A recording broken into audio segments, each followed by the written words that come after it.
the founder. तुळशीबागेपासून काहीच अंतरावर असलेल्या लोखंडी तालीम संघाजवळ असणारे हे आईस्क्रीमचे दुकान गेली तब्बल 140 वर्ष पुणेकरांच्या सेवेत आहे.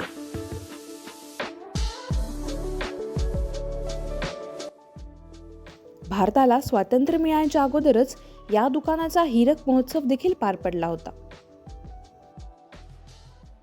आईस्क्रीम किंवा मस्तानी आहेत तर त्याचे फ्लेवर्स म्हणजे तुम्ही कसे तयार करता?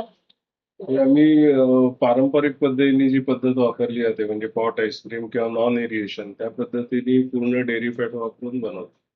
बरोबर. दूध, क्रीम आणि फळं आणि मग ह्याचा कारखाना वगैरे इथेच बनवतो. आधी आम्ही इथे बनवत होतो. आमचं लक्ष्मी रोडला दुकान होतं. काही कारणामुळे इकडे शिफ्ट झालं पण इथेच बनवतो.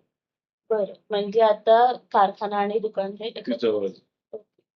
आणि आधीच्या काळात म्हणजे जेव्हा ब्रिटिश 1885 पासून हे इथे आहे तर ब्रिटिशांच्या काळात जेव्हा आईस्क्रीम हा पदार्थ नवीनच आला होता भारतामध्ये तर त्याला म्हणजे कशी डिमांड होती काय? सुरुवातीला ऍक्च्युली 1885 मध्ये आमचं औषधाचं दुकान होतं. बरोबर. तेव्हा उन्हाळ्यामध्ये गार पाणी, सरबत, लिंबू सरबत असे प्रकार देता येता औषधांचं काम ऑलमोस्ट कमीच राहायचं आणि हेच जास्त व्हायचं. मग त्या माध्यमातनं या धंद्यामध्ये शिफ्ट झालो आणि मग 1940 साली लक्ष्मी रोडला नवीन जागेमध्ये ते चालू झालं. Ganu Shinde cold drink workshop. आणि मग तेव्हा पॉट आईस्क्रीम पूर्वी ते लाकडी पॉट आणि बर्फ लावून ती पद्धत होती. नंतर मग आमचे आजोबा आणि काका लोकांनी एलवूड कंपनीचं मशीन घेतलं, इंग्लंडहून आणलं होतं.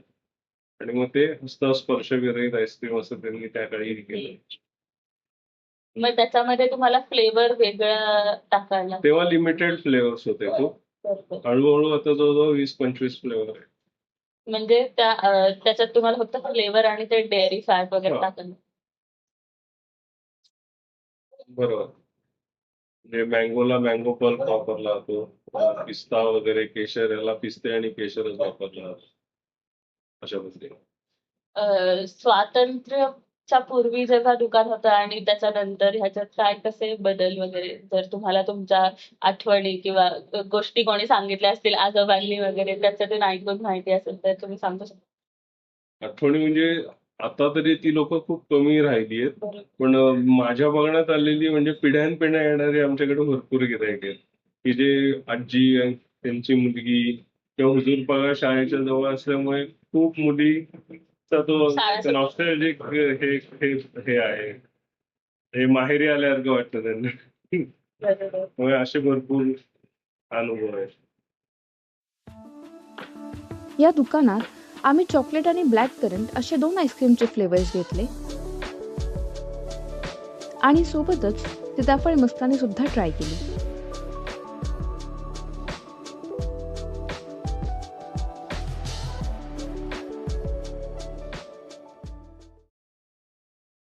तर आज आम्ही गणू शिंदे यांच्या आईस्क्रीमच्या दुकानात आलोय. जे आधी कोल्ड्रिंकचं दुकान होतं ते तुम्ही व्हिडिओ पाहून तुम्हाला कळलंच असेल आतापर्यंत. तर हे एकदम ओरिजिनल फ्लेवर्स आहेत आणि मी आता ह्यांचा ब्लॅक करंट वाला आईस्क्रीम घेतलाय आणि मला ते खूप आवडलं. मी युजली चॉकलेट किंवा मँगो सोडून वेगळे फ्लेवर्स खात नाही आईस्क्रीमचे. पण ह्यांचा ब्लॅक करंट मला इतकं आवडलं की इतकं नॅचरल वाटतंय, छान वाटतंय. ब्लॅक करंट आईस्क्रीम तर दिसायला पण किती सुंदर आहे. त्यामुळे तुम्ही पण नक्की येऊन बघा आणि नक्की खा. जेव्हा आम्ही इथे आलो तेव्हा आम्हाला वेगवेगळे फ्लेवर्स इथे बघायला मिळाले जे युजली फेमस आईस्क्रीम शॉप्स मध्ये आपल्याला बघायला मिळत नाही. जसे जांभूळ झालं किंवा लिची झालं किंवा सीताफळ झाले. त्याच्यामुळे मला वाटलं होतं की त्याच्यातला एखादा फ्लेवर ट्राय करेन. पण जेव्हा त्यांनी चॉकलेट दिला टेस्टिंगला तर बाहेर त्या चॉकलेटमध्ये जे फ्लेवरिंग असतं किंवा इसेन्स असतं ते लगेच लक्षात येतं. पण जेव्हा इथला फ्लेवर ट्राय केला तेव्हा ते प्युअर कोका होता त्याच्यामध्ये आणि ते लगेच लक्षात येतं. आपण जसं पहिला बाईट घेतो तसंच आणि खूप सुंदर आहे, खूप टेस्टी आहे. जे साधे साधे फ्लेवर्स आहेत जसं मँगो पण झाला तर जेव्हा आपण बाहेर खातो तेव्हा तो एक वेगळी टेस्ट असते त्याच्यामध्ये. लक्षात येते की त्याच्यामध्ये इसेन्स टाकला असेल. पण हे जेव्हा असं खातो आपण तेव्हा असं वाटतं की म्हणजे फळच खातोय जसं फ्रीज केलेलं आहे ते किंवा समथिंग काहीतरी. आणि खूप सुंदर आहे. एकदा प्लीज विजिट करा आणि नक्की या.